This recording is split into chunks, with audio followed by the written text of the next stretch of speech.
akan mempelajari terkait kegiatan bisnis dengan perangkat elektronik. Berkembangnya teknologi informasi tentu sangat berdampak pada kegiatan bisnis. Bisnis yang tidak memanfaatkan teknologi tentu akan tertinggal dengan yang lain dan terancam bangkrut. Kenapa? Karena banyak pelaku bisnis yang memanfaatkan teknologi informasi untuk memudahkan operasional, serta mendukung kemajuan bisnis untuk mendapatkan keuntungan yang lebih besar. Hadirnya teknologi dalam bidang bisnis tentu tidak hanya memiliki sifat positif.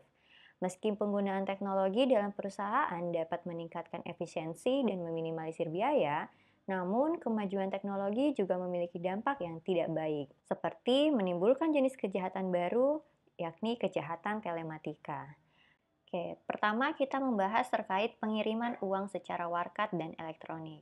Jadi, transfer uang via bank atau remittance atau payment order merupakan pengiriman uang atas permintaan pihak pengirim dengan menggunakan bank sebagai perantaranya, di mana bank tersebut memberikan instruksi bayar berdasarkan perjanjian kepada bank lain di tempat keberadaan pihak penerima kiriman atau kepada bank yang diinginkan oleh pihak penerima kiriman uang tersebut, agar uang tersebut dibayar kepada pihak yang dituju.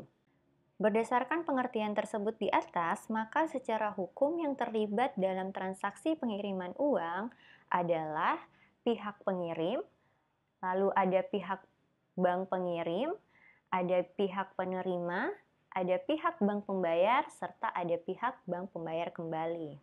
Oke, berikut model dari pengiriman uang. Jadi ada pengiriman melalui cek, bankers draft, international money order, ada international payment order, telegraphic transfer, ada giro bank, ada society for worldwide interbank financial telecommunication, ada credit transfer, ada debit transfer, ada paper based, dan ada electronic transfer. Oke, selanjutnya kekeliruan dalam transfer uang. Jadi ada dua, ada yang berdasarkan penipuan dan ada yang berdasarkan error atau kesalahan. Nah, di sini untuk kekeliruan dalam penipuan itu terdapat beberapa contohnya seperti penipuan oleh pegawai bank yang tidak jujur, penipuan oleh pegawai dari nasabah pelaku transfer, ada penyalahgunaan customer activated terminals, kayak ada penipuan dalam penggunaan mesin readable instruction yang disediakan oleh nasabah pengirim transfer, dan ada penipuan karena adanya intersepsi, alterasi, atau sebaliknya pesan palsu. Selanjutnya, yang kedua yakni kesalahan atau error, di mana kesalahan yang terjadi dalam transfer uang itu pertama kesalahan dalam penggunaan komputernya. Lalu belum adanya standar baku mengenai pengiriman message sehingga kerap menimbulkan kesalahan-kesalahan. Lalu ada prosedur transfer yang belum ada standarnya, kemudian pesan-pesan yang telah dilakukan regresi kembali, dan ada kegagalan komputer dan kesalahan dari softwarenya. Oke, selanjutnya ada pun dasar hukum mengenai transfer uang, yakni dalam Undang-Undang Nomor 7 Tahun 1992 tentang Perbankan.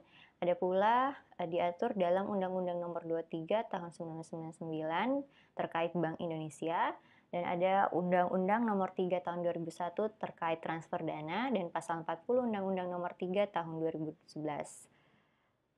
Oke, selanjutnya kita masuk ke perdagangan melalui internet. Jadi perdagangan melalui internet itu merupakan suatu proses berbisnis dengan menggunakan teknologi elektronik yang menghubungkan antara perusahaan, konsumen, dan masyarakat dalam bentuk transaksi elektronik. Jadi pertukaran atau penjualan barang, servis, dan informasi secara elektronik. Pada prinsipnya, sebenarnya perdagangan melalui internet atau e-commerce merupakan kegiatan bisnis tanpa warkat.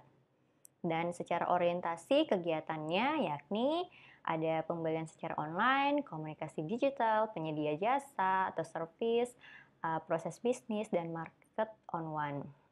Adapun jenis transaksi e-commerce yakni pertama business to business.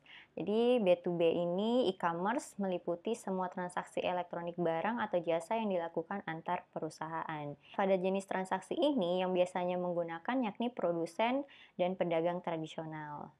Lalu yang kedua ada B2C yakni business to consumer, di mana jenis ini merupakan antara perusahaan dan konsumen akhir. Jadi hal ini sesuai dengan bagian retail dari e-commerce yang biasa dioperasikan oleh perdagangan retail tradisional.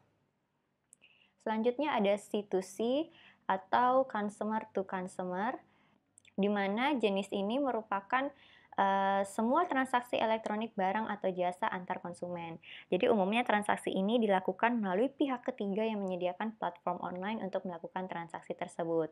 Contoh penerapannya itu seperti Tokopedia, Bukalapak, yang sering kita gunakan untuk berbelanja. Yang kedua, yakni consumer to business, di mana jenis e-commerce ini merupakan pembalikan utuh dari transaksi pertukaran atau jual beli barang secara tradisional. Jenis e-commerce ini sangat umum dalam proyek dengan dasar multi sumber daya. Jadi sekelompok besar individu itu menyediakan layanan jasa atau produk mereka bagi perusahaan yang mencari jasa atau produk tersebut. Selanjutnya, business to administration. Jenis e-com ini mencakup semua transaksi yang dilakukan secara online antara perusahaan dan administrasi publik. Jenis e-commerce ini merupakan jenis e-commerce mini yang melibatkan banyak layanan khususnya di bidang seperti fiskal, jaminan sosial, ketenagakerjaan, dan lain sebagainya. Yang selanjutnya, yang enam, yakni C2A atau Customer to Administration, meliputi semua transaksi elektronik yang dilakukan antara individu dan administrasi publik. Misalnya pendidikan dan penyebaran informasi, proses pembelajaran jarak jauh, dan lain-lainnya.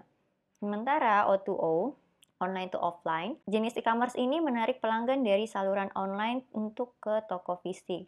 Jadi O2O ini mengidentifikasi pelanggan di bidang online seperti email dan iklan internet, kemudian menggunakan berbagai alat dan pendekatan untuk menarik pelanggan agar meninggalkan lingkup online. Jadi itulah beberapa jenis transaksi e-commerce.